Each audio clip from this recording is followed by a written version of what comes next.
आज के इस western region civil aviation ministers conference में मंच पर उपस्थित हमारे भारत सरकार के बहुत ही young and dynamic civil aviation minister मेरे मित्र श्री के राम मोहन नायडू जी, उनके साथी और वैसे ही यंग एंड हैंडसम ऐसे हमारे केंद्रीय राज्य मंत्री मुरलीधर मोहोळ जी, हमारे मध्य प्रदेश के परिवहन मंत्री श्री उदय प्रताप सिंह जी, मेरे मित्र गोवा के पर्यटन मंत्री रोहन खौटे जी, गुजरात के नागरिक विमानन मंत्री बलवंत सिंह राजपूत जी, हमारे नागरिक उड्डयन मंत्रालय के सचिव श्री समीर कुमार सिन्हा जी, यहाँ पर उपस्थित सभी महानुभाव, भारत सरकार के और भिन्न भिन्न राज्यों के सभी वरिष्ठ अधिकारी और एविएशन बिजनेस से जुड़े हुए सभी सम्मानित बहनों और भाइयों, मैं सबसे पहले राम मोहन नायडू जी का बहुत बहुत आभार व्यक्त करता हूं कि उन्होंने ये रीजनल कॉन्फ्रेंस आयोजित करने का एक विचार किया और उसके लिए महाराष्ट्र को, मुंबई को उन्होंने चुना।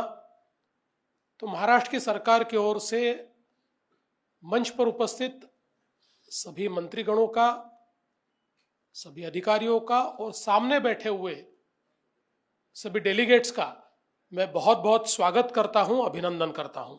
जैसा कि आप सभी लोग जानते हैं कि जो व्यक्ति अंत में भाषण करता है उसको एडवांटेज भी होता है और डिसएडवांटेज भी होता है। डिसएडवांटेज तो ये होता है कि जो बोलना है वो सबने बोल दिया होता है, बचा हुआ कुछ होता नहीं है। लेकिन एडवांटेज ये होता है कि आप बिना पढ़े भी आ जाओ तो जो नायडू जी ने इंग्लिश में बोला है वो मैं हिंदी में बोल दूं, तब भी काम चल जाता है। किंतु मुझे इस बात का बहुत हर्ष है कि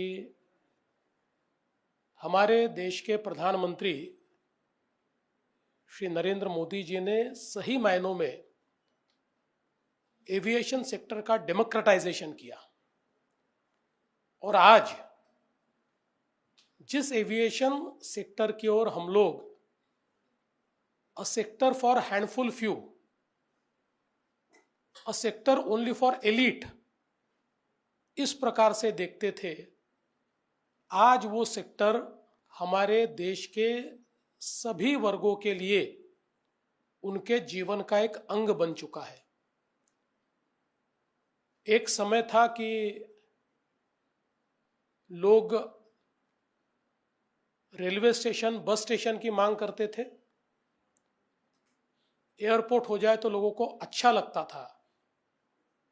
लेकिन आज हमारी एस्पिरेशनल पॉपुलेशन हर शहर में एयरपोर्ट की मांग करती है और अब एयरपोर्ट ये केवल एक ट्रांसपोर्टेशन का साधन नहीं है।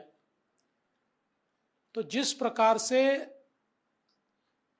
हम लोग ग्लोबल सप्लाई चेन का पार्ट हो रहे हैं, जिस प्रकार से दुनिया की मैन्युफैक्चरिंग हमारे पास आ रही है, जिस प्रकार से सर्विसेज के हब के रूप में भारत आज दुनिया के सामने तैयार हो रहा है, दुनिया की सबसे गति से विकसित होने वाली अर्थव्यवस्था, दुनिया की चौथी सबसे बड़ी अर्थव्यवस्था,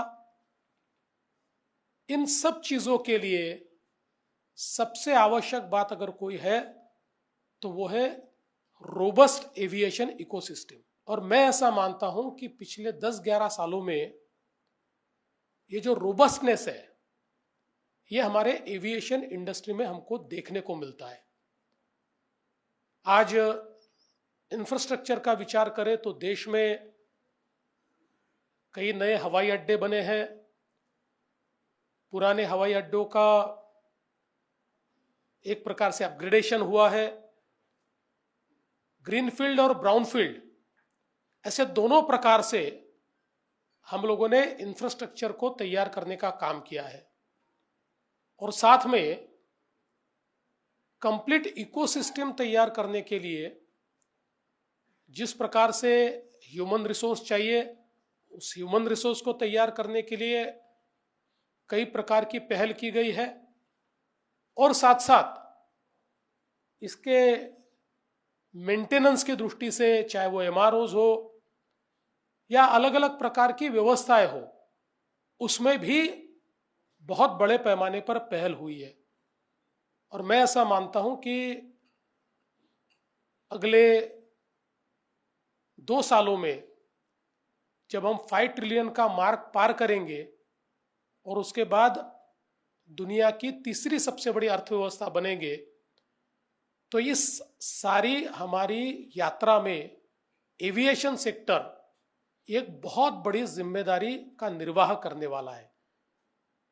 और ऐसे समय मैं राम मोहन जी आपको इसलिए ज़्यादा बधाई देना चाहता हूं कि कई वर्षों तक हमारा नज़रिया ये था कि एविएशन बिजनेस ये केवल सेंट्रल गवर्नमेंट की जिम्मेदारी है, इसके निर्णय भी वो ले, इसकी सारी जिम्मेदारी भी वो ले। स्टेट्स में हम लोग कोई ना कोई मंत्रालय के तहत, मोस्टली ट्रांसपोर्ट मिनिस्ट्री के तहत एविएशन को रखते थे, लेकिन जितना एम्फसिस दिया जाना चाहिए उतना एम्फसिस नहीं दिया जाता था। पर अब धीरे धीरे ये नजरिया बदला है। अब स्टेट्स को ये ध्यान में आया है कि ये कोई केंद्र सरकार ने हमारे लिए करना, यहां तक अगर हम इसका विचार करेंगे तो कहीं ना कहीं विकास की इस रेस में हम लोग पीछे रह जाएंगे। इसलिए अब स्टेट्स ने भी एविएशन के सेक्टर में अपनी पहल शुरू की है। मैं जब यहाँ पर मुख्यमंत्री के तौर पर उपस्थित हूँ, उसी समय मेरा एक और रोल है, I am also chairman of Maharashtra airport development company, जो महाराष्ट्र में अलग अलग प्रकार के एयरपोर्ट्स तैयार कर रही है। और मैं ऐसा मानता हूं कि आज महाराष्ट्र के 24 डिस्ट्रिक्ट्स ऐसे 36 में से कि जहां पर या तो एयरपोर्ट है या एयर स्ट्रिप है, और हम धीरे धीरे इसको 30 तक ले जाएंगे। और जो हमारी एयर स्ट्रिप्स है उसको हम अपग्रेड करने की कोशिश कर रहे हैं। जहां पर नाइट लैंडिंग नहीं है वहां नाइट लैंडिंग की फैसिलिटी करना हम चाह रहे हैं, क्योंकि हमारे ध्यान में आया है कि एक एयरपोर्ट ये जिस प्रकार से निवेशकों को आकर्षित करता है, अब हम लोगों ने तय किया है कि हमारा बिल्कुल जो निग्लेक्टेड डिस्ट्रिक्ट था गढ़चिरौली, जो गढ़चिरौली डिस्ट्रिक्ट जिसको एक प्रकार से माओइज्म के कारण वो नक्सल इन्फेस्टेड डिस्ट्रिक्ट के रूप में देखा जाता था, पिछले 7-8-10 सालों में हम लोगों ने वहां पर एक बहुत बड़ी इकोसिस्टम स्टील की खड़े करने का प्रयास किया है। करीब करीब 1.5 लाख करोड़ का निवेश वहां पर हो रहा है। और अब गढ़चिरौली में भी एक नया एयरपोर्ट हम लोग बनाने जा रहे हैं। अभी अभी हम लोगों ने ओएलएस सर्वे के लिए केंद्र सरकार के पास उसका प्रपोजल भेजा है।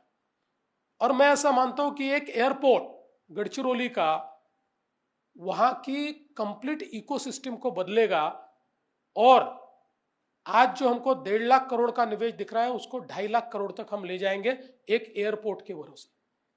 इसलिए ये जो एक एविएशन की ताकत है, आपने जो बात कही कि जिस समय आदरणीय प्रधानमंत्री जी ने वाढ़वण में देश का सबसे बड़ा पोर्ट तैयार करने के लिए परमिशन दी और उसका भूमि पूजन किया, जो दुनिया के पहले 10 पोर्ट में होने वाला है, भारत को एक नई मैरीटाइम पावर बनाने वाला है, उस समय मैंने प्रधानमंत्री जी के सामने ये प्रस्ताव रखा कि हम लोग ऑफशोर पोर्ट बना सकते हैं तो ऑफशोर एयरपोर्ट क्यों नहीं बना सकते।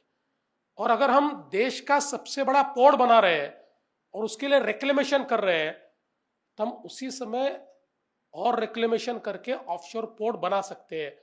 और मैं प्रधानमंत्री जी का बहुत बहुत आभार व्यक्त करता हूं कि प्रधानमंत्री जी ने उसको अनाउंस किया और कहा बिल्कुल ये बनाया जाएगा।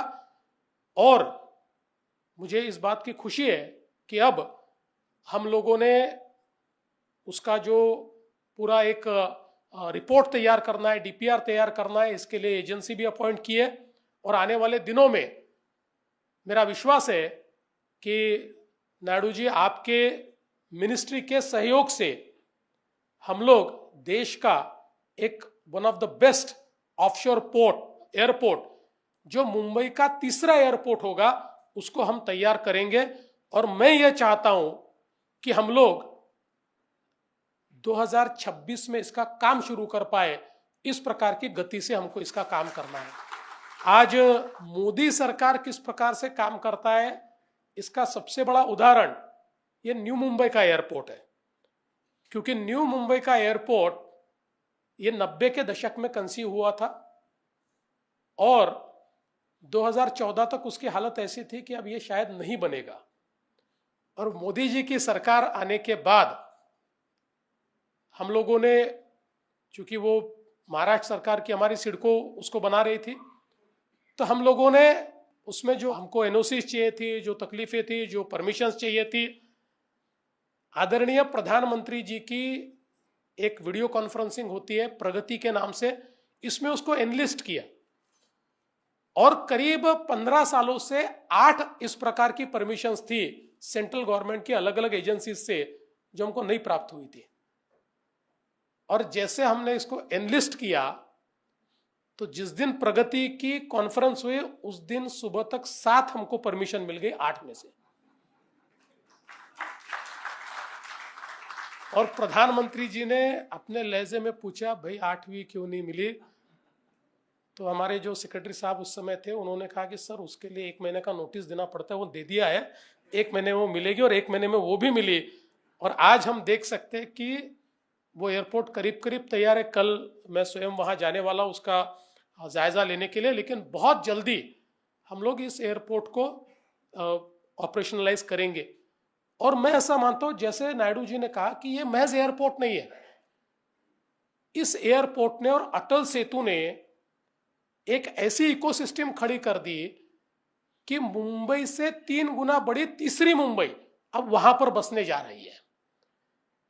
हमारा इरादा है कि हम लोग महाराष्ट्र को 2030 तक $1 ट्रिलियन इकोनॉमी बनाएंगे। लेकिन नीति आयोग के साथ हमारा प्रयास है कि ये तीसरी मुंबई और वाडवण पोर्ट के पास चौथी मुंबई, ये मिलाकर अकेला जो हमारा एमएमआर रीजन है, ये रीजन ही $1.5 ट्रिलियन की इकोनॉमी बनेगा। तो मैं ऐसा मानता हूं कि ये जो ताकत एविएशन इंडस्ट्री की है ये हम सब लोगों को समझनी होगी। आज शिरडी का एयरपोर्ट है, अभी उसको हम लोग और अच्छा टर्मिनल वहां पर तैयार करें, उसका कैपेसिटी एनहांसमेंट कर रहे हैं। नागपुर एयरपोर्ट में ब्राउनफील्ड एयरपोर्ट हम लोग अच्छे तरीके से तैयार कर रहे हैं। पूना में, क्योंकि मैं ऐसा मानता हूं कि पूना के एयरपोर्ट की आज जितनी कैपेसिटी है उतनी ही डिमांड और पूना में आज है, लेकिन एयरपोर्ट के बॉटलनेक के कारण हम सर्व नहीं कर पा रहे। मैं तो ऐसा मानता हूं कि पूना के जीडीपी को आज एयरपोर्ट का बॉटलनेक है, क्योंकि अब उस एयरपोर्ट की क्षमता समाप्त हुई है। मैं तो आपका अभिनंदन करूंगा, आपका और हमारे राज्य मंत्री का, आपने पूना के एयरपोर्ट को बहुत सुंदर बनाया। ये तो हमको कभी कभी लगता था कि महाराष्ट्र का मैन्युफैक्चरिंग हब पूना है और उस एयरपोर्ट पे जाने के बाद ऐसा लगता था किसी देहात का एयरपोर्ट है, लेकिन आपने उसको बहुत अच्छे तरीके से बनाया। लेकिन अब उसकी कैपेसिटी समाप्त हो रही है, इसलिए हमने तय किया कि अब एक नया एयरपोर्ट हम लोग तैयार करेंगे पुरंदर में।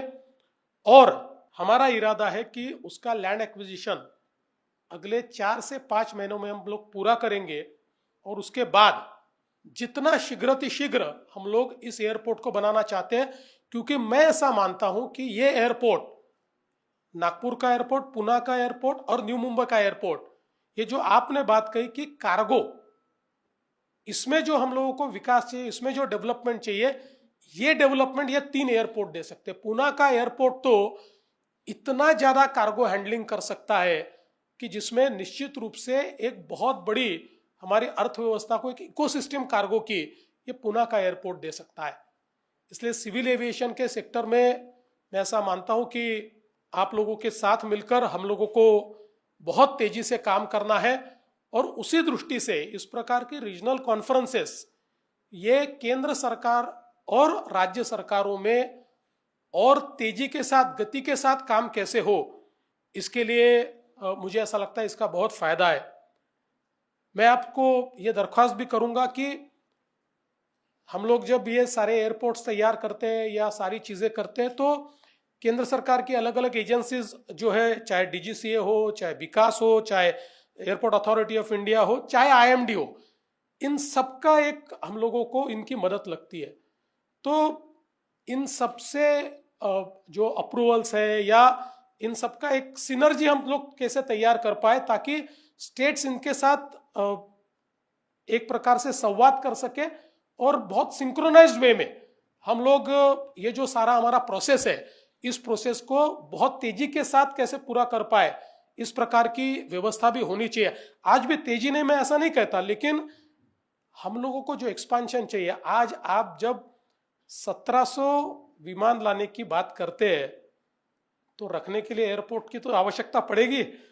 तो उसके लिए ये जो सारे एयरपोर्ट है, आपके जो विमान है वो आने से पहले हमारे एयरपोर्ट तैयार चाहिए। इस दृष्टि से मुझे लगता है कि इस स्पीड को हमको और बड़े पैमाने पर बढ़ाना पड़ेगा। एक और छोटी सी बात मैं आपके सामने रखना चाहता हूं कि जो हमारे आरसीएस एयरपोर्ट्स है, इनके ऊपर जो कुछ गाइडलाइंस है, केंद्र सरकार ने क्या करना है और राज्य सरकार ने क्या करना है in terms of security, in terms of fire services, in terms of staffing. इसमें आपने कुछ चीजें तो कही है, लेकिन इसमें दोनों का रोल जो है वो बहुत स्पेसिफाइड रोल नहीं है। तो इसको ठीक ढंग से अगर हम स्पेसिफाई करेंगे तो मुझे ऐसा लगता है कि उससे भी काफी फर्क जो है वो पड़ेगा। और मुझे ऐसा लगता है, जैसे आपने कहा कि आज ट्रेनिंग इंस्टीट्यूट्स हम लोगों को चाहिए, पायलट ट्रेनिंग इंस्टीट्यूट चाहिए। आपने और हमने अमरावती के इंस्टीट्यूट का अभी उसकी शुरुआत की है। तो मैं चाहता हूं कि महाराष्ट्र में भी हम लोग इस इकोसिस्टम को बहुत बड़े पैमाने पर डेवलप करें। तो मैं आज इस माध्यम से हमारे जो एविएशन सेक्टर में काम करने वाले बिजनेसेस है उनको इनवाइट करना चाहता हूं कि आप आइए, महाराष्ट्र में जो एयरपोर्ट आप चुनेंगे वहां पर आपको जो व्यवस्थाएं चाहिए वो व्यवस्थाएं हम लोग करके देंगे, ताकि एक हम इस क्षेत्र में भी एक अच्छी इकोसिस्टम जो है उसको तैयार कर पाए। मैं ये भी कहना चाहता हूं कि अभी हम लोगों ने आईआईटी बॉम्बे के साथ एक बहुत अच्छी ड्रोन के ऊपर हम लोग व्यवस्था खड़ी कर रहे हैं। ड्रोन पोर्ट हम तैयार करना चाहते हैं ताकि ये जो पूरे ड्रोन की इकोसिस्टम है, इस इकोसिस्टम को हम लोग लिवरेज कर पाए और इस इकोसिस्टम को हम कंट्रोल भी कर पाए, क्योंकि अनकंट्रोल्ड ड्रोन ये भी एक अभी सारे राज्यों के सामने बड़ी समस्या है। तो हम लोग कंप्लीटली टेक्नोलॉजी को लिवरेज करते हुए इस ड्रोन पोर्ट के माध्यम से ड्रोन की इकोसिस्टम को कंट्रोल भी करेंगे, उसको रेगुलेट करेंगे, not control, we want to regulate it. तो उसको रेगुलेट करने का काम भी आने वाले दिनों में हम लोग करने वाले हैं। मैं ऐसा मानता हूं कि आज की ये जो हमारी कॉन्फ्रेंस हुई है ये बहुत ही सार्थक इस प्रकार की हुई है, और ऐसा डायलॉग स्टेट्स के साथ आप अगर करते रहेंगे तो ये सेक्टर में निश्चित रूप से हम लोग बहुत तेजी से आगे जाएंगे। वैसे जाते जाते चूंकि हम लोग मुंबई में हैं तो मुंबई की 2 समस्याएं आपके सामने मैं रखना चाहता हूं। उसमें पहली समस्या आप ये जानते हैं कि दहीसर में जो हमारा एक विषय चल रहा है, हमारा जो रडार है उस रडार को हम लोगों को ट्रांसफर करना है और उसके लिए लैंड भी हम लोगों ने दे दी है। आप लोगों ने जो उसके लिए पैसे भरने के लिए कहते वो भी हमने कहा है। तो या तो उसको कैबिनेट में अगर ले जाना है तो कैबिनेट से करवा दीजिए और आपके लेवल पे होता है तो कर दीजिए। इसका एक कारण यह है कि देखिए जो दहीसर का जो रडार का इशू है, इस इशू के कारण जो हमारा सारा नॉर्थ मुंबई है, इस नॉर्थ मुंबई में जहां बिल्कुल मिडिल क्लास लोग रहते हैं, ऐसे सारे मिडिल क्लास लोगों का रीडेवलपमेंट रुका हुआ है। और कितने लोगों का रुका हुआ है? तो कम से कम 10 लाख लोगों का, 10 लाख। तो आप ये जगह जैसे ही शिफ्ट करेंगे, 10 लाख लोगों को बड़ा घर मिलेगा, अपना घर मिलेगा, नया घर मिलेगा। इसलिए ये हमारे लिए बहुत जरूरी है। तो ये आप करें, ऐसे मैं आपसे निवेदन करता हूं। और दूसरा एक हमारा विषय और है कि जिसमें कुछ हमारे डीएन नगर के ट्रांसमिशन टावर्स है, वो शिफ्ट करने, वो भी इसी प्रकार का प्रॉब्लम है। 2 जगह हमने आइडेंटिफाई करके आपको दी हुई है। तो मैं इतना दरख्वास्त करता हूं कि आपकी टीमें ये अगर जल्दी आकर ये दोनों जगहों को देखें और उसमें से एक जगह फाइनल करे, तो वो शिफ्टिंग भी आपके नियमों के अनुसार हम लोग करेंगे। तो एक प्रकार से मुंबई को जो डी बॉटलनेक करना है, उसमें भी इसका एक बहुत बड़ा फायदा हमको होगा। मैं आपका बहुत बहुत आभार व्यक्त करता हूँ, हमारे मुरली मनोहर जी का आभार व्यक्त करता हूँ। जिस प्रकार से एविएशन के सेक्टर में आप लोग काम कर रहे हैं, मोदी जी के विजन को एकम्प्लिश करने का काम कर रहे हैं, मुझे ऐसा लगता है कि निश्चित रूप से एविएशन लीडर के रूप में हम लोग आने वाले दिनों में भारत को प्रस्थापित करेंगे। और इस जर्नी में हमारे वेस्टर्न रीजन के सारे राज्य, महाराष्ट्र और बाकी सारे राज्य, हम लोग आपके इस यात्रा के साथी के रूप में काम करेंगे, ऐसा मैं आपको आश्वस्त करता हूं और अपने शब्दों को विराम देता हूं। जय हिंद, जय महाराष्ट्र।